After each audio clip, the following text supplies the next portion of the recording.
আমরা আজকে শিখব ভেক্টর যোগের সামন্তরিক বিধি। আমরা গত ক্লাসটিতে শিখছি হচ্ছে ভেক্টরের প্রাথমিক ধারণা, তারপরে হচ্ছে ভেক্টর যোগের ত্রিভুজ বিধি। তারই ধারাবাহিকতা আজকে আমাদের আলোচ্য বিষয় হচ্ছে ভেক্টর যোগের সামন্তরিক বিধি। যেহেতু এটা হচ্ছে সামান্তরিক বিষয়, এই জন্য আমরা প্রথমেই জেনে নিব যে সামান্তরিকটা আসলে কি।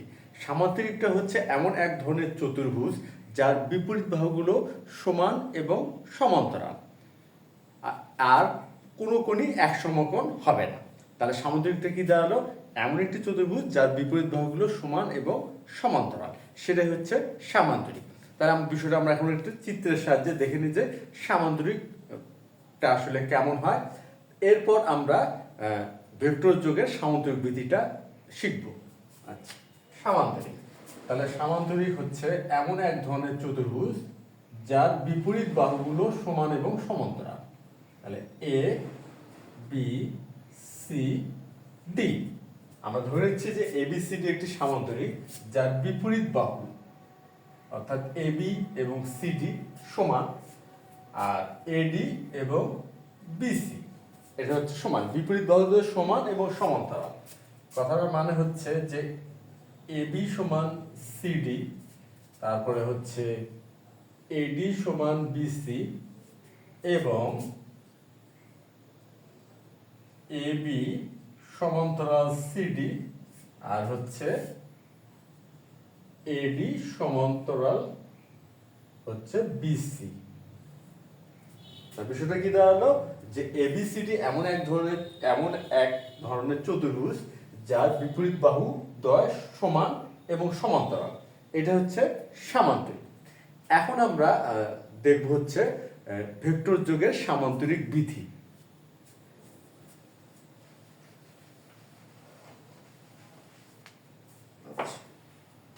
ভেক্টর যোগের সামান্তরিক বিধি। প্রথমে আমরা কি করবো, একটি সামান্তরিক অঙ্কন করে নেই। প্রথমে আমরা একটি সামান্তরিক এঁকে নিচ্ছি। এটা হচ্ছে সামান্তরিক এ বি সি ডি, এটা হচ্ছে একটি সামান্তরিক, এবিসিডি একটি সামান্তরিক। আর আমরা কিছুক্ষণ আগে সামান্তরিকের যে বিষয়টা জানলাম সেটা হচ্ছে কি, বিপরীত বাহু হবে সমান এবং সমান্তরাল, অর্থাৎ এবি, এটা হচ্ছে এবি সমান সিডি, আর হচ্ছে এডি সমান বিসি। এখন যদি আমরা ভেক্টরের সমতা বিষয়ক ধারণাটা যদি মনে করার চেষ্টা করি যে ভেক্টরের সমতা বিষয়টা কি। ভেক্টরের সমতা বিষয়টা হচ্ছে এমন, দুটি ভেক্টর সমান হবে যদি তাদের দৈর্ঘ্য সমান হয়, তারপর দিক হয় একই দিকে, এবং ধারক রেখা দ্বারা কি হয়, সমান্তরাল অথবা একই হয়। আচ্ছা, এখন যদি আমরা খেয়াল করি যে এ বি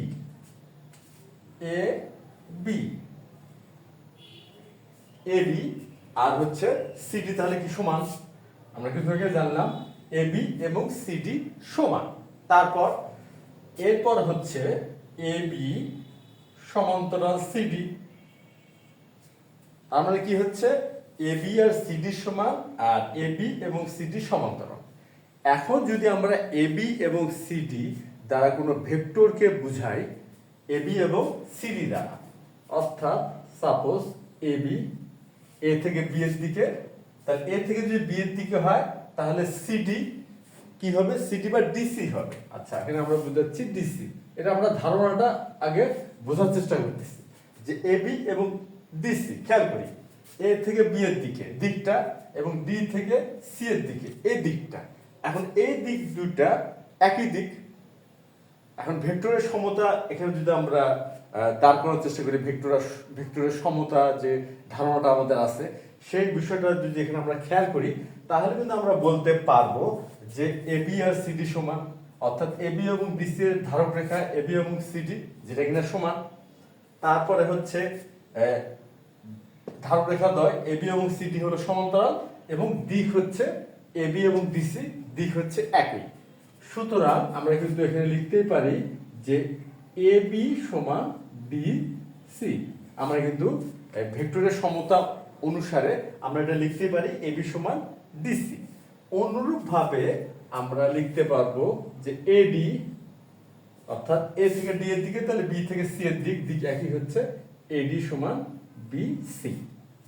তাহলে আমরা কিন্তু এই ধারণাগুলো এখানে ব্যবহার করতে পারবো এবং অনায়াসে এটা আমরা ব্যবহার করতে পারবো। আচ্ছা, এই বিষয়টা নিশ্চয়ই বোঝা গেল। আর এই ধারণাটা যে এবি এবং বিসি যে সমান এবং এডি যে এবং বিসি যে সমান হবে, এই ধারণাটা আমরা প্রতিষ্ঠিত করলাম কি দিয়ে? ভেক্টরের যে দুটি ভেক্টরের সমতার যে সত্য আছে, সে সত্যের আলোকে আমরা এই বিষয়টা দাঁড় করাতে পারি যে এবি এবং বিসি সমান হবে। আর বিপরীতভাবে যদি খেয়াল করি, বি এ আমাদের এও লিখতে পারি বি এ দ্বারা কার সমান হবে? এ বি সমান যদি ডিসি হয়, অর্থাৎ এ থেকে বি এর দিক, ডি থেকে সি এর দিক, তাহলে বি এ এটা কি হলো? বি থেকে এ এর দিক, তাহলে হবে সি থেকে ডি এর দিক, তাহলে হবে সি ডি। বি এ সমান কি হচ্ছে? C D. আর অনুরূপ ভাবে আমরা যদি ডি এ লিখি, ডি এ তাহলে এটা কার সমান হবে? ডি এ, ডি থেকে এর দিক, তাহলে এটা হবে সি থেকে বি এর দিক, তাহলে এটা হবে সি বি। এটাও এই যে আমরা ধারণাটা দাঁড় করাচ্ছি বা ধারণাগুলো আমরা দাঁড় করাচ্ছি, সব আমরা দাঁড় করাচ্ছি হলে ভেক্টরের সমতার সত্য অনুসারে ডি এর সমান সিডি, এটা যেমন ঠিক, বি এর সমান সিডি, এটাও ঠিক তেমনি ঠিক। এখন আমরা বিপরীত যে ভেক্টরের আমরা ধারণা, এটা আমরা গত ক্লাসে শিখছি, সে ধারণাটা আমরা কি শিখছি? এটাই শিখছি যে এ বি সমান হয় মাইনাস বি এ। এটা হলো বিপরীত ভেক্টরের ধারণা অনুসারে আমরা এভাবে প্রকাশ করতে পারি যে এ বি সমান minus B A. A B সমান কি হবে? Minus B A. আচ্ছা, এটা হলো বিপরীত ভেক্টরের ধারণা বা বিপরীত ভেক্টরের বিষয়টা আমরা গাণিতিকভাবে এইভাবে প্রকাশ করতে পারি। এখন আমরা অনায়াসে আর কি যে ভেক্টর যোগের সামন্তরিক বিধিটা দাঁড় করাতে পারবো আশা করা যায়। আর এই ক্ষেত্রে আমরা ব্যবহার করব ভেক্টর যোগের ত্রিভুজ বিধি, তারপরে হলো বিপরীত ভেক্টরের ধারণা এবং ভেক্টরের সমতার যে ধারণাটা আমরা এখনই আলোচনা করলাম বা আমরা গত ক্লাসে করছি, বলা যেতে পারে আজকে আমরা বিষয়টা আরো ভালোভাবে বোঝার চেষ্টা করলাম। আর এই ধারণাগুলো ব্যবহার করার মাধ্যমে আশা করা যায় আমরা খুব সহজে এই ভেক্টর যোগের সামন্তরিক বিধিটা এখন দাঁড় করাতে পারবো। আমরা আরেকটি চিত্র অঙ্কন করি। এবার আমরা সরাসরি ভেক্টর যোগের সামন্তরিক বিধিটা প্রতিষ্ঠিত করব বা দাঁড় করাবো। তাহলে প্রথমে আমরা একটি সামান্তরিক অঙ্কন করে নিচ্ছি। সেটা হলো এ বি সি ডি। আচ্ছা, এখন আমরা দিকটা দেখাচ্ছি বি থেকে এ এর দিকে, অর্থাৎ বি এ, আর এখানে হলো বিসি। খেয়াল করি দিকটা, এই ভেক্টরে কিন্তু দিকটা একটা বেশ গুরুত্বপূর্ণ একটা বিষয়, কেননা ভেক্টর রাশিটা হচ্ছে সেই রাশি যার মান এবং দিক উভয়ই দরকার ওটাকে প্রকাশ করার জন্য। সুতরাং দিকটা অবশ্যই খেয়াল করতে হবে, বিসি আর হলো বি এ। আচ্ছা, এখন আমরা ভেক্টর যোগের যে সামন্তরিক বিধিটা দাঁড় করানোর জন্য কি করব? একটা অঙ্কন করে নিব, অর্থাৎ বিডি যোগ করব। তাহলে এখানে আমরা বিডি যোগ করলাম। এখন আমরা খেয়াল করি যে এখানে আমরা কি লিখছি? বি থেকে সি এর দিক। আচ্ছা, তাহলে এখানে কি হবে? আমরা যদি বিসি আর এডি সমান করতে চাই, তাহলে এখানে কিন্তু দিকটা হচ্ছে এডি। তাহলে এখানে আমরা বলতে পারবো যে বিসি সমান হচ্ছে এডি। বলা যায়? হ্যাঁ, বলা যায়। কেন বলা যায়? এই জন্য বলা যায় যে বিসি আর এডি সমান, যেহেতু এটা সামান্তরিক, প্রথম সৎ কথা। আর দ্বিতীয়টি হচ্ছে বিসি এবং এডি সমান্তরাল, কেন সামান্তরিক বিপরীত বাহুদ্বয় সমান্তরাল হয়। তাহলে কি হচ্ছে? এই বাহুদ্বয় বা এই রেখাদ্বয় বা বাহুদ্বয় সমান এবং সমান্তরাল। আর তৃতীয়টি হচ্ছে দিক একই। তার তিনটা সত্য, আর সমতার তিনটা সত্যই কিন্তু আমরা বিসি এবং এডিতে অ্যাপ্লাই করতে পারলাম। যেহেতু পারলাম বা প্রযোজ্য হলো, সুতরাং আমরা বিসি সমান এডি বলতে পারি। অনুরূপভাবে কিন্তু বলতে পারি যে বি এ সমান হবে সিডি, সি সমান সি ডি, এটা কিন্তু আমরা বলতে পারি। এখন আমরা যে কাজটি করব যে ত্রিভুজ এবিডিএ, ত্রিভুজ এবিডিএ, আর আমরা ত্রিভুজ যোগের সামুদ্রিক ভেক্টর যোগের ত্রিভুজ বিধিটা এখানে অ্যাপ্লাই করব। যা ত্রিভুজ এবিডিএ আমরা যদি এখন লিখি বিএ যোগ হচ্ছে এডি সমান কি হবে, আমরা খেয়াল করি যে আমাদের ভেক্টর যোগের যে ত্রিভুজ বিধিটা আমরা গত ক্লাসে শিখলাম সেই ধারণাটা একটু খেয়াল করার চেষ্টা করি যে বিএ যোগ এডি সমান কি হয়। আমরা খেয়াল করি চিত্রটা, যে বি থেকে এ তে গেছি সাপোজ, আর এ থেকে ডি তে, তাহলে কি হচ্ছে আমাদের অবস্থানের পরিবর্তন হচ্ছে বিডি। আর আরেকটা বিষয় আমরা যদি এখানে খেয়াল করি, এই যে প্রথম ভেক্টরের হচ্ছে অন্তবিন্দু আর দ্বিতীয় ভেক্টরটা হচ্ছে আদি বিন্দু একই, যেখানে শেষ পরেরটা সেখানে শুরু, সুতরাং যোগটা কি হবে, বিডি হবে, যোগটা হবে বিডি। এটা হলো ভেক্টর যোগের ত্রিভুজ বিধি। আমরা যদি চিত্রের সাথে বোঝার চেষ্টা করি বিষয়টা কিন্তু এমনই হচ্ছে, খেয়াল করি এই যে বি থেকে এর দিক, এ থেকে ডি এর দিক, তাহলে অবস্থানের পরিবর্তন হলো বিডি। আচ্ছা, এখন আমরা এখানে একটু তীর চিহ্ন দিয়ে বুঝাইলাম দিকটা, বি থেকে ডি এর দিক, বিডি আসলো। এরপর খেয়াল করি বিএ ঠিক থাকলো, এডি এডি এডি, এই যে এডি, এডি সমান কি বিসি হয়, এডি সমান বিসি। তাহলে আমরা এখানে লিখতে পারবো বিএ আর এডি হচ্ছে বিসি, বিসি সমান সমান হচ্ছে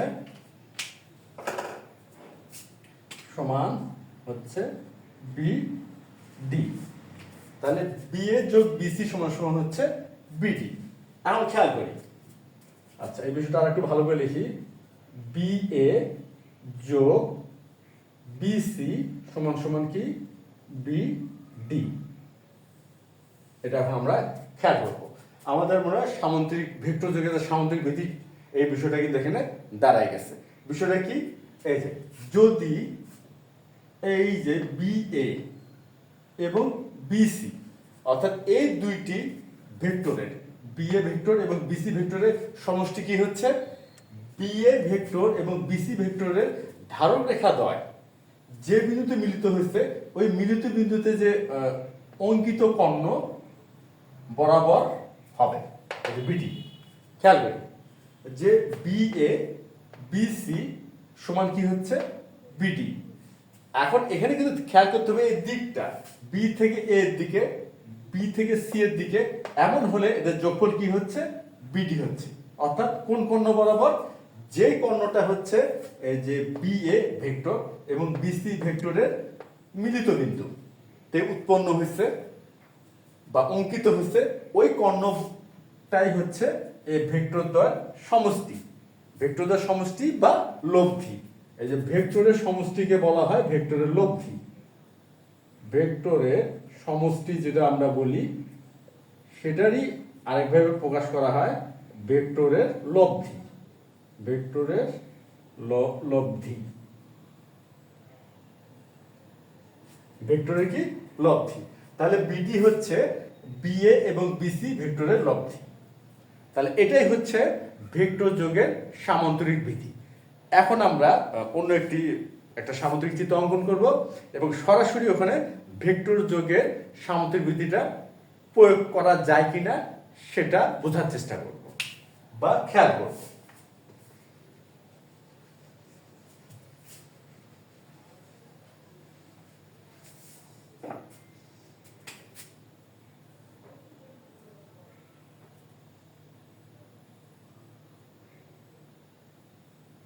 আচ্ছা, পি এটা হচ্ছে পি কিউ আর এম, অর্থাৎ পি কিউ আর এম একটি হচ্ছে সামান্তরিক।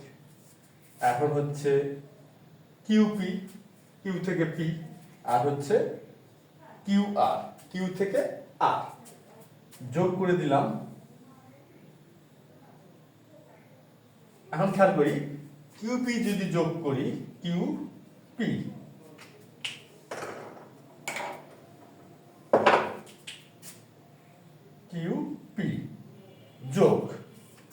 কিউ থেকে পি আমরা যোগ করলাম কিউ আর, এটা হচ্ছে কিউ আর যোগ। এখন এই ভেক্টর দ্বয়ের সমষ্টি কি হবে? এখন ভেক্টর যোগের সামুদ্রিক বিধি আমরা কিছুক্ষণ আগে আলোচনা করছি, সেই ধারণাটা যদি এখানে প্রয়োগ করি তাহলে কি দাঁড়াচ্ছে?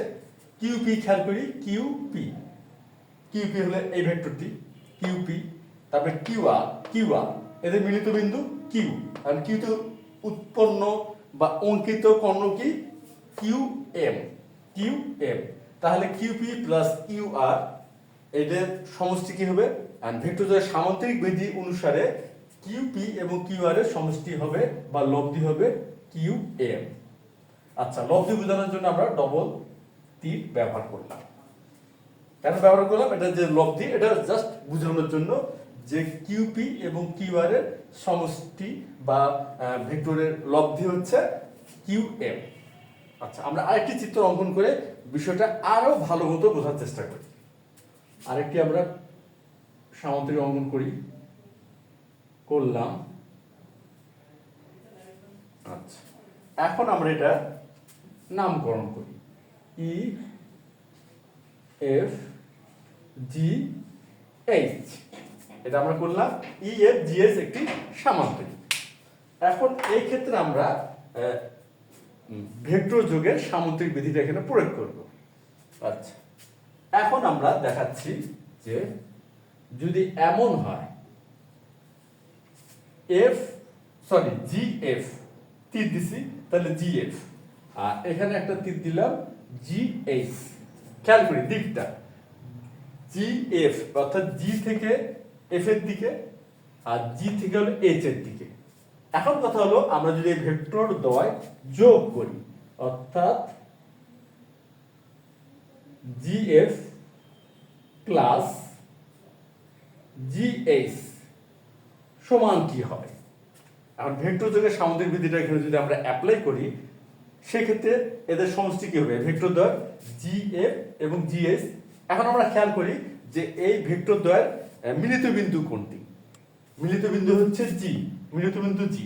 তাহলে জি বিন্দু দিয়ে যে আমরা কর্ণটি অঙ্কন করব, সেই কর্ণটি হবে হচ্ছে এই ভেক্টর দ্বয়ের সমষ্টি, অর্থাৎ কর্ণ এই যে এটা হচ্ছে জি এফ।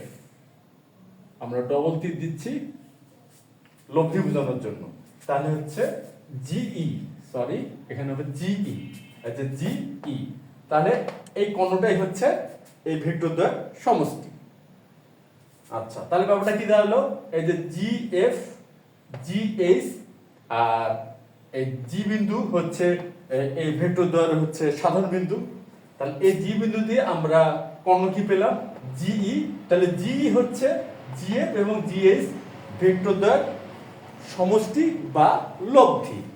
এখন আমরা সমষ্টি না বলে শুধু লব্ধি বলতেছি, অর্থাৎ জিএফ আর জিএইচ ভেক্টর দ্বয়ের লব্ধি হচ্ছে জিই। এতক্ষণে নিশ্চয় ভেক্টর যোগের সামুদ্রিক বিধিটা স্পষ্টভাবে বোঝা গেছে। তবে একটা বিষয় অবশ্যই আমাদের খেয়াল রাখতে হবে, ভেক্টর যোগের সামুদ্রিক বিধি সেই ভেক্টর দুটির জন্য প্রযোজ্য যে ভেক্টর দুটি সমান্তরাল হবে না। অর্থাৎ ভেক্টর যোগের সামান্তরিক বিধি অসমান্তরাল, অর্থাৎ সমান্তরাল নয়, সেটা আমরা লিখতেছি অসমান্তরাল। অসমান্তরাল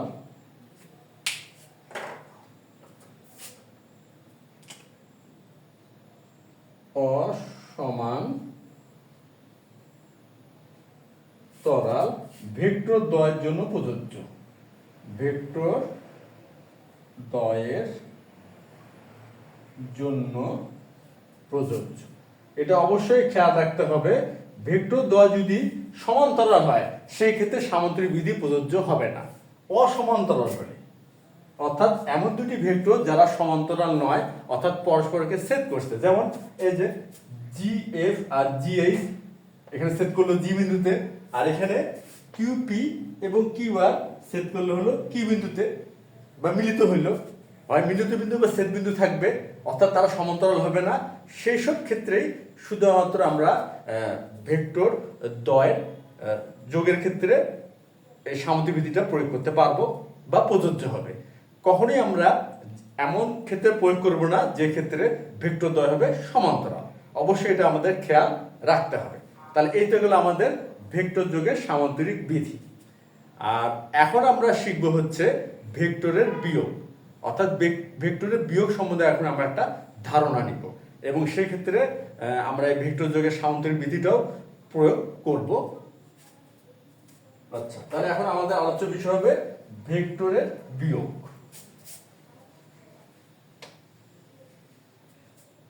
আর ভেক্টরের বিয়োগটা বোঝার জন্য আমরা প্রথমে কি করব, একটি ত্রিভুজ অঙ্কন করে নিব। ত্রিভুজ অঙ্কন করব।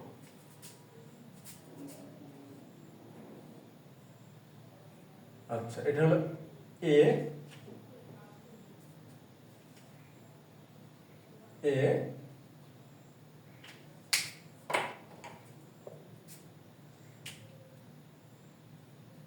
B C. তাহলে এবিসি হলো একটি ত্রিভুজ। এখানে কি এবিসি ত্রিভুজ। এখান থেকে আমরা কি করব, ভেক্টরের বিয়োগের ধারণাটা প্রতিষ্ঠিত করব। আচ্ছা, এখন ওই বিয়োগের ধারণাটা দাঁড় করাতে গেলে আমরা এখন একটা চিত্র অঙ্কন করে নিব।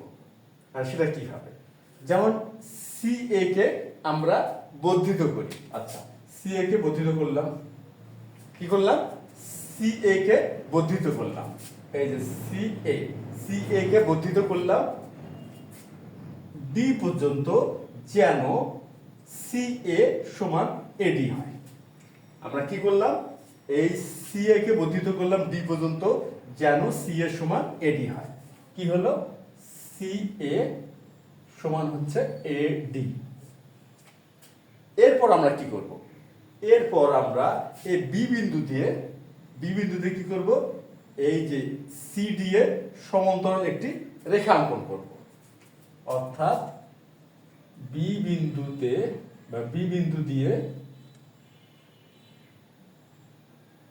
সিডি সমান্তরাল কি আঁকি, বিএফ, সাপোজ বিএফ আঁকি, সিডি সমান্তরাল বিএফ। যেহেতু সমান্তরাল তাহলে এই যে সমান্তরাল বিএফ আঁকলাম।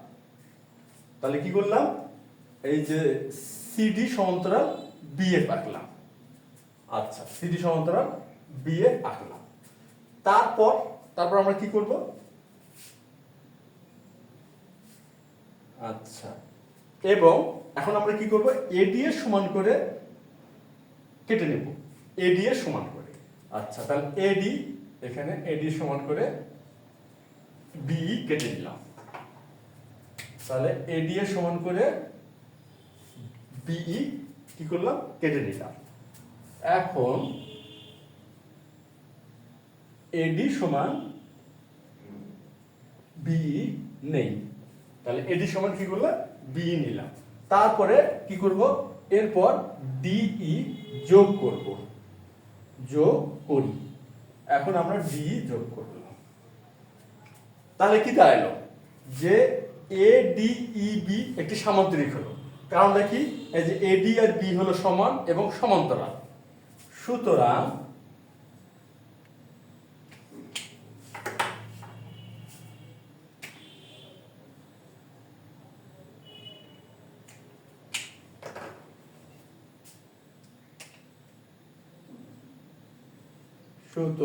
কি হলো, যে এ ডি ই বি একটি সামান্তরিক হলো, একটি সামান্তরিক।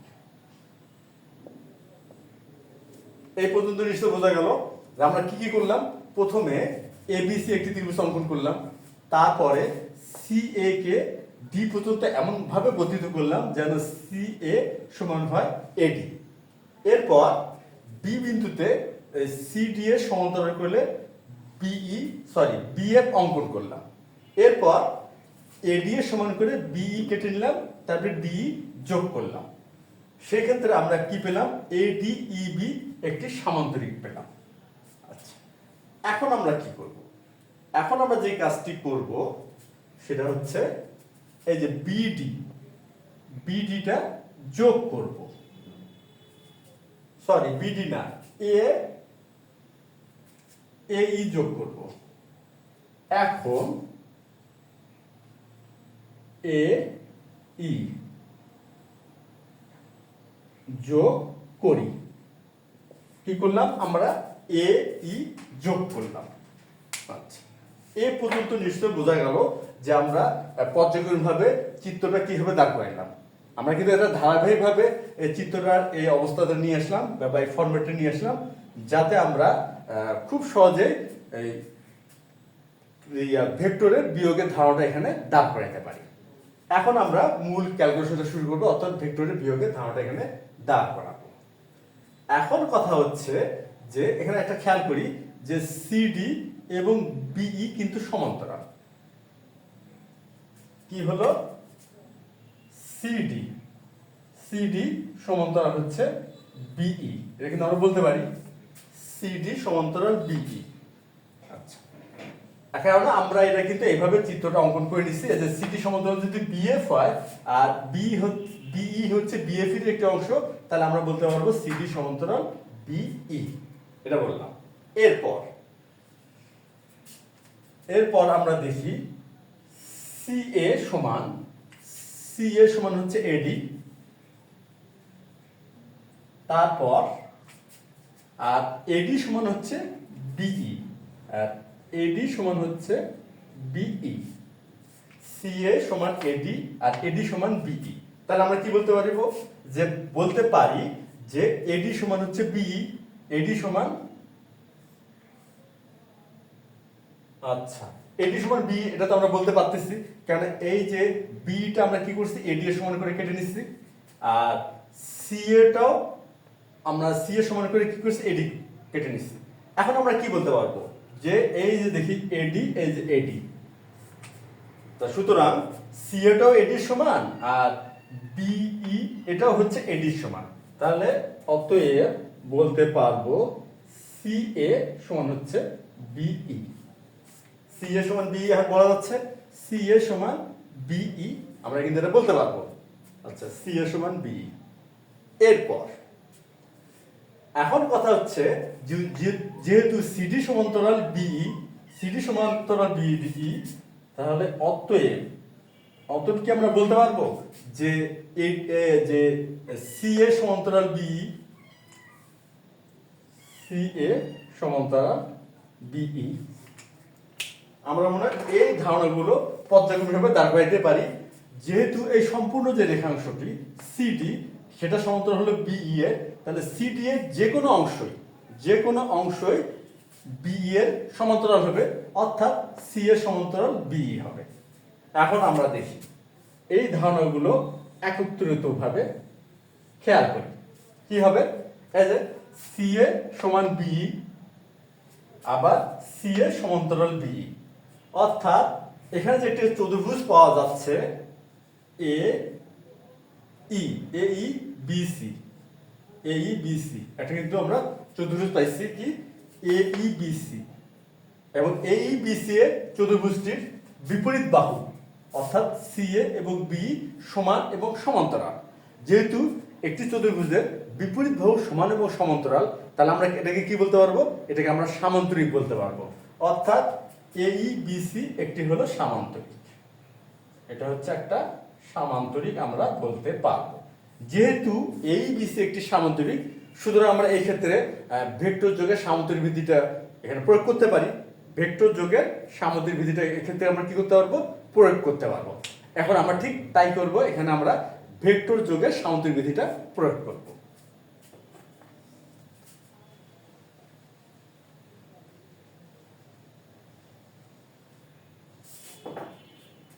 আচ্ছা, এখন এবি কিন্তু একটা কর্ণ, বোঝা যাচ্ছে। যদি এই বিসি একটি সামান্তরিক বা একটি চতুর্ভুজ, প্রথমত চতুর্ভুজ, আর আমরা এখন দাঁড় করাতে পারলাম যে এটা একটা হচ্ছে সামান্তরিক, এবং এটা কিন্তু একটা যৌক্তিক কারণে আমরা সামান্তরিক বলতেছি, যে এমন বিষয়টা না যে আমরা এটাকে ধরে নিচ্ছি, এটা আমরা ধরে নিচ্ছি না, এটা যৌক্তিকভাবে এটা একটা সামান্তরিক। আচ্ছা, এখন আমরা খেয়াল করি যে এই যে বিই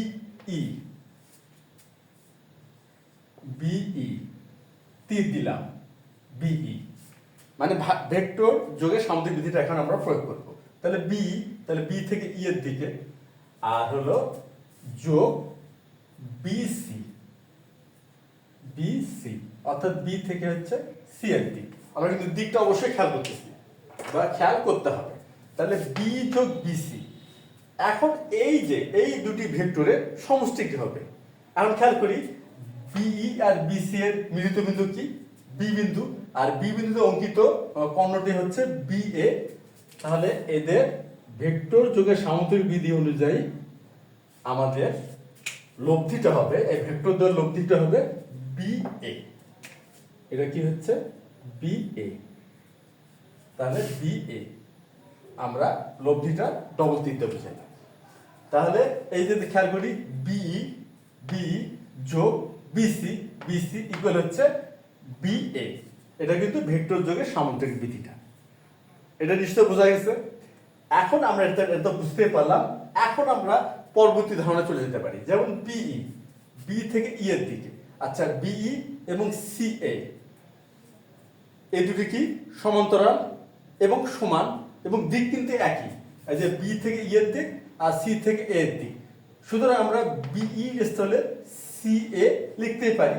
তাহলে এখানে আমরা লিখি সি এ প্লাস বিসি ইকুয়াল হচ্ছে বি এ। আমরা নিশ্চয়ই এটা লিখতে পারি।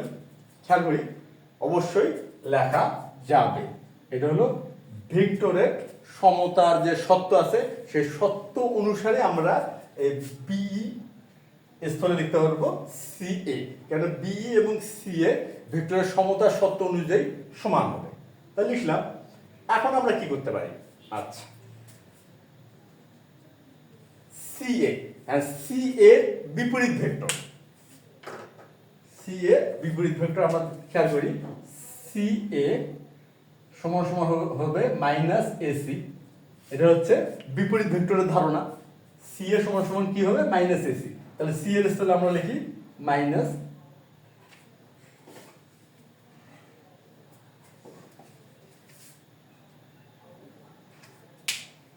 এখানে আমরা লিখবো হচ্ছে minus AC, minus AC.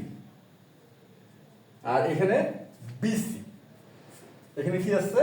BC. আচ্ছা, তাহলে বিসি থাকলো ইকুয়াল, এখানে আমরা লিখবো মাইনাস এবি। নিশ্চয়ই এটা লিখতেই পারি।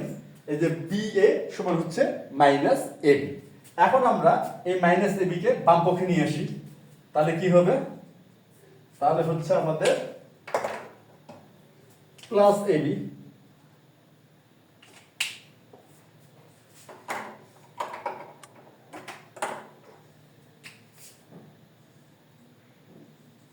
প্লাস এবি হলো। এরপর এখানে কি আছে? Minus AC. আচ্ছা, এখানে মাইনাস এসি লিখি ইকুয়াল, আমরা এটা বাম পক্ষে নিয়ে ডান পক্ষে নিয়ে আসি। তাহলে মাইনাস বিসি। এই পর্যন্ত নিশ্চয় বোঝা গেল। আমরা জাস্ট কিছু ক্যালকুলেশনগুলো করে আসতেছি। আচ্ছা, এখন মাইনাস বিসি কে কি লেখা যেতে পারে? মাইনাস বিসি ইকুয়াল কি লিখতে পারবো আমরা? খেয়াল করি, মাইনাস বিসি সমান আমরা কি লিখতে পারি?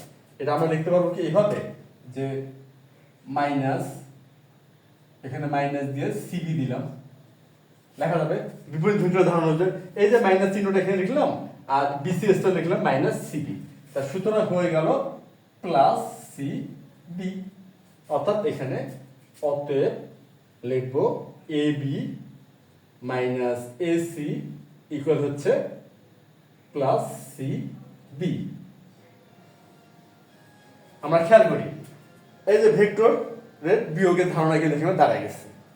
এখানে কি করলাম? ভেক্টরের বিয়োগের ধারণাটা এখানে কিন্তু আমরা দাঁড় করে ফেললাম, যে এ বি মাইনাস এসি সমান সমান হবে CB. A B minus AC সমান সমান কি হচ্ছে? সিবি হবে। আচ্ছা, বিষয়টা এখন আমরা আর একটু ভালো মতো দেখি, যেখানে আসলে কি কনসেপ্টটা এখানে কাজ করলো। আর আমরা তো বুঝতে পারলাম নিশ্চয় যে চিত্রের সাহায্যে যে আমরা এই বিষয়টা দাঁড় করালাম, কি কি ধারণা দাঁড় করালাম, মানে কি কি ধারণা দিয়ে দাঁড় করালাম, ভেক্টর যোগের সামন্তরিক বিধি এবং বিপরীত ভেক্টরের ধারণা ব্যবহার করে আমরা কিন্তু এই সিদ্ধান্ত নিতে পারলাম যে এবি মাইনাস এসি সমান হয় সিবি। অর্থাৎ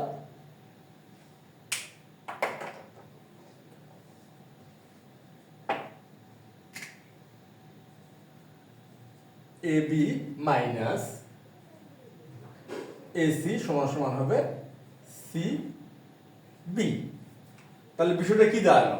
এখন বিষয়টা একটু খেয়াল করি, এখানকার যে কনসেপ্টটা বা ধারণাটা আমরা একটু স্পষ্ট করার চেষ্টা করি। এই যে প্রথম ভেক্টরের আদি বিন্দু যা, দ্বিতীয় ভেক্টরের আদি বিন্দু কিন্তু ঠিক তাই। খেয়াল করি, প্রথম ভেক্টর আদি বিন্দু A, দ্বিতীয় ভেক্টর অর্থাৎ প্রথম ভেক্টর হলো AB, যা তার আদি বিন্দু কিন্তু A, দ্বিতীয় ভেক্টরের আদি বিন্দু কিন্তু A। আচ্ছা, এই বিষয়টা অবশ্যই খেয়াল করতে হবে। সেই ক্ষেত্রে আমরা বিয়োগ করতে পারতেছি এবং বিয়োগ ফলটা কি দাঁড়াচ্ছে? এই যে C, দ্বিতীয় ভেক্টরের যে অন্তবিন্দু সেটা এখানে প্রথমে চলে আসলো, আর প্রথম ভেক্টরের অন্তবিন্দুটা পরে চলে আসলো। এই বিষয়টা খেয়াল করলে আমরা যে কোনো ভেক্টরের বা যে কোনো দুইটি ভেক্টরের বিয়োগটা খুব সহজে করতে পারবো। অর্থাৎ আমরা আগে খেয়াল করব যে এই সত্যটা এখানে প্রযোজ্য কিনা। যদি প্রযোজ্য হয় তাহলে ভেক্টরের আমরা বিয়োগটা করতে পারবো। আর সত্যটা কি? সত্যটার মধ্যে প্রথম যে সত্য বা প্রধান সত্যটা হচ্ছে যে এই ভেক্টর দুইটির মধ্যে প্রথমটির আদিবিন্দু এবং দ্বিতীয়টির আদিবিন্দু একই হতে হবে। এটি হচ্ছে কিন্তু সত্য। যদি দুইটি ভেক্টরের বিয়োগের ক্ষেত্রে প্রথমটির আদিবিন্দু এবং দ্বিতীয়টির আদিবিন্দু একই হয়, সেক্ষেত্রে ভেক্টরদ্বয় বিয়োগ করা যায় এবং বিয়োগফল হয় যে দ্বিতীয়টির অন্তবিন্দু হতে প্রথমটির অন্তবিন্দু মিলে গঠিত ভেক্টর। অর্থাৎ দ্বিতীয়টির অন্তবিন্দু কি C আর প্রথমটির অন্তবিন্দু হলো B, তাহলে আসলে CB। এখানে কিন্তু BC আসলো না, CB। এটা কিন্তু অবশ্যই খেয়াল রাখতে হবে যে আমরা তাড়াহুড়ো করে BC লিখে ফেললাম না, BC না, এটা আসবে বিপরীত দিক দিয়ে, C আগে B পরে, CB। আচ্ছা, এখন আমরা অন্য একটি উদাহরণ দিয়ে বিষয়টা বোঝার চেষ্টা করি। যেমন এখানে আমরা PE, এখানে কি দেখলাম? PE মাইনাস PF সমান, তাহলে PE মাইনাস PF এই ক্ষেত্রে ভেক্টরের বিয়োগ করা যাবে কিনা, আর বিয়োগ করা গেলেও বিয়োগফলটা কি হবে, এটা হচ্ছে আমাদের এখানকার খেয়াল করার বিষয়। আচ্ছা, প্রথমে দেখি প্রথম ভেক্টরের আদিবিন্দু P আর দ্বিতীয় ভেক্টরের আদিবিন্দু P। হ্যাঁ, এখানে বিয়োগ করা যাবে, এখানে বিয়োগ করা যায়। আর বিয়োগফলটা কি হবে? দ্বিতীয় ভেক্টরের অন্তবিন্দু লিখলাম F, আর প্রথম ভেক্টরের অন্তবিন্দু হচ্ছে E, লিখলাম, তাহলে হচ্ছে FE। এই হচ্ছে ভেক্টর বিয়োগের ধারণা। অবশ্যই এটা আমরা খেয়াল করলে খুব সহজে মনে আমরা যে কোনো দুটি ভেক্টরের বিয়োগটা করতে পারবো। কিন্তু যদি এমন হয় যে সাপোজ এটা হলো AB বিয়োগ এটা হচ্ছে BC, এখন কথা হচ্ছে এই ভেক্টর দুটি কি বিয়োগ করা যাবে? খেয়াল করি, প্রথমটা হচ্ছে AB, পরটা হচ্ছে BC। আচ্ছা, প্রথম ভেক্টরের যেটা আমাদের সত্য সেটা অবশ্যই আমরা প্রথমে খেয়াল করি। প্রথম ভেক্টরের আদিবিন্দু A আর দ্বিতীয় ভেক্টরের আদিবিন্দু হচ্ছে B। না, এখানে কোনো মিল পেলাম না, কেন? ভেক্টরদ্বয়ের আদিবিন্দু একই হতে হবে, এখানে ভেক্টরদ্বয়ের আদিবিন্দু হচ্ছে ভিন্ন। যেহেতু এখানে ভেক্টরদ্বয়ের আদিবিন্দু ভিন্ন, তাহলে এখানে আমরা সরাসরি বিয়োগটা করতে পারতেছি না, অর্থাৎ এইখানে ভেক্টরদ্বয় আমরা এভাবে বিয়োগ করতে পারবো না। নিশ্চয়ই এতক্ষণে বিষয়টা বোঝা গেল যে কোন ক্ষেত্রে ভেক্টর দিয়ে আমরা বিয়োগ করতে পারবো আর কোন ক্ষেত্রে পারবো না, আর কেনই বা বিয়োগ ফলটা এই যে বিসি না হয়ে সিবি হলো। এখানে তো আমরা বলতে পারি যে বিসি কেন নয়, সিবি কেন, সেই ধারণাটি আমরা কি করলাম, ভেক্টর যোগের সামন্তরিক বিধি এবং হচ্ছে বিপরীত ভেক্টরের ধারণা ব্যবহার করে, অবশ্যই এখানে আমরা তো চিত্রের একটা কনসেপ্টটা দেখলামই, এই ধারণাগুলো ব্যবহার করার মাধ্যমে কিন্তু আমরা এই সিদ্ধান্তে আসতে পারলাম কেন বিসি নয়, সিবি কেন, এটা নিশ্চয়ই আমরা বুঝতে পারছি। তাহলে আজ এ পর্যন্তই, ধন্যবাদ আমাদের সবাইকে।